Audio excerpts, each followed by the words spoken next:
Shu hozir nima jigarga yopishib turadi? Ha. O't tosh kasalliklari. O't qopida toshlar qanday hosil bo'ladi? Asosan buni kelib chiqish mexanizmi organizmdagi, ayniqsa qondagi mineral almashinuvining buzilishidan, ya'ni kalsiy va magniy tuzlarining almashinuvi buzilishi. Qondagi kalsiylar va magniylar so'rilishi yetarlicha bo'lmagani sababli, fermentlar yetishmovchiligi sababli fermentopatiya deyiladi. Shu sababli kalsiy va magniy tuzlari cho'kindilar hosil qilishni boshlaydi. Ayniqsa jigardagi o't qopida rezervuar hisoblanadi. O't qopida suyuqlik, o't suyuqligining o'sha rezervuarda sekin cho'kindi hosil bo'la boshlaydi. Xuddi doimiy ishlatadigan, xonadonda ishlatadigan choynaklar tagida cho'kindi hosil qilishgani kabi vaqt o'tib cho'kindilar pastga sekin to'plana boshlaydi. Ya'ni agregatsiya bo'ladi. Bir-biriga yaqinlashadi, ular bir-biriga yopishadi va sekin-sekin mayda toshlar yoki bitta yirik yoki bir nechta yirik toshlar hosil qiladi. Ular bir-biriga yopishgan holatlarda. Bu toshlar o'lchamiga ko'ra 1 santimetrgacha yoki 1 santimetr katta bo'lgan toshlarga ajratadigan bo'lsak, bu nisbiy ajratish o'ylaymanki, katta toshlardan ko'ra kichik toshlarning asorat berish ehtimolligi juda katta. Sababini hozir video davomida ko'rib, tushunib olishingiz mumkin. Faqat diqqat bilan tinglang. Tasavvur qiling, sizda o't qopingizda tosh aniqlandi va ular mayda toshlar ko'rinishda bo'ladi avval boshida. Agar siz har 6 oyda yoki 1 yilda bir marta profilaktik ko'rik natijasida jigar va o't yo'llarini ultratovush tekshiruv orqali ko'rganingizda, siz bu toshlarni erta aniqlaysiz va bu aniqlangan paytda ular ancha mayda bo'ladi. Odatda 1 santimetrgacha. Bu paytda ancha mayda bo'ladi. Vaqt o'tishi bilan bu toshlar atrofiga yana cho'kindilar yig'a boshlagan hisobiga ular kattalasha boshlaydi. Endi ular 1 santimetr yoki undan ham katta bo'lishi mumkin. Bu toshlarning har birining o'ziga xosligi kalsiy yoki magniy yig'ishiga qarab har xil fermentlardan to'plangan bo'ladi. Ularning shuning uchun rang-barang ko'rinishlarga ega bo'ladi. Bu operatsiyadan keyin olingan toshlar haqida gap ketmoqda. Birinchi holatda biz hozir mayda toshlarning asorati bilan tanishib chiqamiz. Chunki eng ko'p uchraydigan asoratlar mayda toshlar haqida ketadi. Sababini hozir tushunib olasiz. Jigardan keladigan umumiy o't yo'llari ikkita o'ng bo'lak, chap bo'lagidan va bu umumiy o't yo'liga o't qopidan keladigan ductus cysticus deymiz.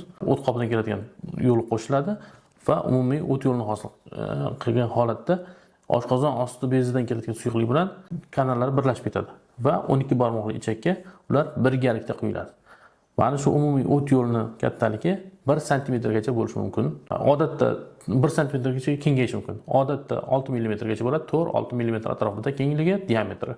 Va 4 millimetrgacha bo'lgan mayda toshlar har bittasi chiqayotganda kichik pristuplar beradi. Kichik o'sha qo'zg'alishlar bezovtalik beradi. Yengil sariqlik berib o'tib ketishi mumkin, 1 kun yoki 2 kunda. Balkim bu bemorlar buni sezmasligi ham mumkin. Odatdagi hayotda ammo o'sha 4 millimetrgacha bo'lgan toshlar borib oxirida 12 barmoq ichakka tushish oldidan oddiy sfinkter degan kichkina tekischa bo'ladi. Shu tekischaga tiqilib qoladi. Yengil tiqilish bilan o'tib ketib qoladi.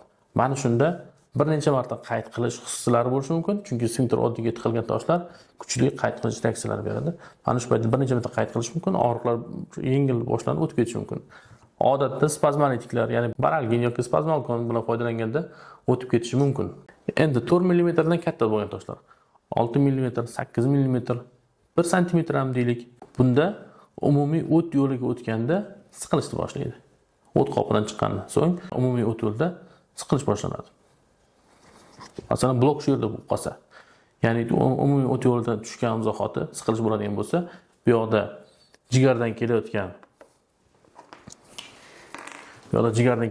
umumiy o't yo'liga qo'shiladigan yo'llarda dimlanish kuzatiladi. O't qopidagi suyuqliklarda ham dimlanish kuzatiladi. O'sha uchun zararlanish jigar va o't qopida bo'ladi. Buning davosi sifatida oshqozon orqali zond yutiladi. Zond orqali shu yerda tiqilgan tosh olib tashlanadi. Bu aniq diagnoz qo'yilgandan so'ng. Odatda MRT tekshiruvi o'tkaziladi. MRT xolanografiya degan tekshiruv bor. Shu tekshiruvlar orqali o'tkazilgandan so'ng umumiy o't yo'liga tosh tiqilgan deb aniqlangandan so'ng fermentlar o'zgaruvchanligi ham hisobga olinadi. Bu yerda jigar zararlanadi. Ya'ni ALT, AST, bilirubin ko'tariladi. klinik belgilarni, laborator klinik belgilarda aynan shu holatlar kuzatiladi. Xo'p, bemorda asosan og'riqlar paydo bo'ladi, terida sarqiklar paydo bo'ladi.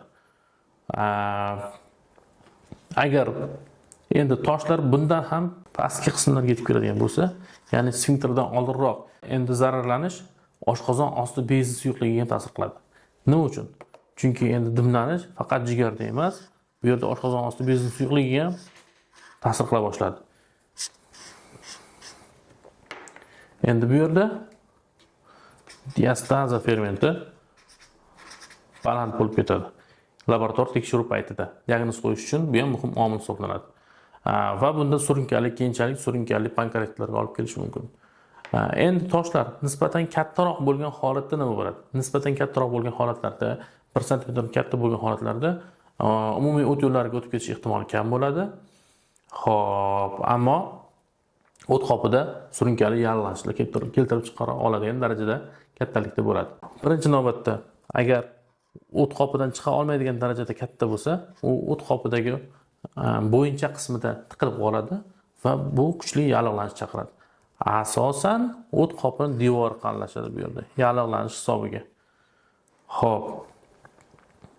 Buni tekshiruv orqali ultratovush tekshiruvida o't qopidagi devorlarning qalinlashishi, o't suyuqligining dimlanishi va keyinchalik umumiy qon tahlilida leykositoz aniqlanishi mumkin. Buning yechimi qanaqa bo'ladi? Buning yechimida o't qopi tashlanadi. Eng oson yechimi shu bo'ladi. Eng yengil asorat deylik, eng yengil asorat ham mana shu. Og'ir asoratlardan bu katta toshlar uchun taalluqli. Hozir gapimiz og'ir asoratlardan. Devorga yopishgan fiksatsiyalangan katta toshlar keyinchalik o't qopi devorini yemirib, bu 12 barmoqli ichakka ham o'tishi mumkin tosh ko'chib. Va bunda oqma hosil bo'ladi. Ya'ni o't qopi va 12 barmoqli ichak orasida oqma hosil bo'ladi. Bu juda ham og'ir kasalliklardan biri hisoblanadi. Operatsiyasi ancha murakkab, bemorlarning bu holatdan chiqib ketishi esa ancha qiyin bo'ladi. Endi bularni davosiga keladigan bo'lsak, qaysi holatlarda qanaqa davo qilinadi? Bu bemorning holatidan, o'sha qo'yilgan diagnozdan kelib chiqqan holatda har xil operatsiyalar tavsiya qilinishi mumkin. Ba'zida bir necha etapli operatsiyalarga ham olib keladi. Bemorlarga tavsiya qiladigan yo'limiz o't qopidagi toshlar bezovta qilishidan oldin harakat qilishingiz kerak bo'ladi. O'shanda siz faqat o't qopini oldirasiz yoki bo'lsam shu o't qopi bilan birga toshlar ham ketadi. Siz bundan qutulasiz. Bu yerda biz hozir o't qopida tosh aniqlangan holatdagi asoratlar bilan tanishdik. Ba'zi bemorlarda o't qopi olib tashlangan, ammo yana tosh hosil bo'lishi boshlangan. Nima uchun? Bemorda fermentopatiya davom etib kelmoqda, ammo keyinchalik dimlanish umumiy o't yo'llarida hisobligi, keyinchalik umumiy o't yo'llarida mayda-mayda toshlar hosil bo'lishi mumkin. Bu juda ham kam uchraydigan holatlardan biri hisoblanadi. Bu kuchli fermentopatiyalar bilan birga kechganda hosil bo'ladi. Oldini olish uchun esa o't qopi olinganda tosh biokimik tekshiruvlarga jo'natadi. Masalan, magniy yoki kalsiy so'rilishi buzilishi hisobiga kelib o'sha toshlar hosil bo'ladigan bo'lsa, deylik kalsiy toshlari bo'ladigan bo'lsa, bemorga kalsiysi kamroq bo'lgan dieta tavsiya qilinadi. Ko'plab kalsiyli mahsulotlardan tiyilish tavsiya qilinadi. 100% emas, albatta qisman. Bemorda analizlardan toshning bezovta qilgan yoki qilmaganini qanday bilish mumkin? Bilirubin oshgan yoki jigar fermentlariga qarab, oldin sizning bezovta qilgan yoki qilmaganligini ham bilish mumkin. Hatto agar sizda ALT fermentlari yuqori bo'ladigan bo'lsa, biokimik tekshiruvlarda, demak sizda bir necha marta o't qopidagi toshlar, mayda toshlar keyinchalik o't yo'llariga o'tib, o't dimlanishiga olib kelgan bo'lishi mumkin. Shuni hisobiga jigarda yengil ferment o'zgaruvchanligi paydo bo'lgan. Keyinchalik bular oshqozon osti beziga ham o'z ta'sirini bermay qolmaydi. Agar siz bemorda ham oshqozon osti bezi ham jigar zararlangan bo'lsa, keyinchalik o't qopini oldirib tashlagandan keyin ham jigar va oshqozon osti bezi muammolari bilan uzoq muddat kurashishingizga to'g'ri kelishi mumkin. Sizga sanab o'tgan barcha asoratlarning ichida davosi faqat operatsiya. Faqat bunda qaysi qismda bo'lishiga qarab toshlarni bu har xil qismli operatsiyalar bo'lishi mumkin. Ya'ni oshqozon zond orqali kirilganda bu olib chiqib ketgan toshlar bo'ladi. Keyingi etapda o't qopi olinadi.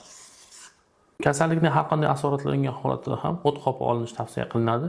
Shunday ekan, sizga maslahatim kasallik bezovta qilmagan paytda o't qopini toshlar bilan birgalikda oldirib tashlashni tavsiya qilaman va bu chuqur tekshiruvlardan so'ng.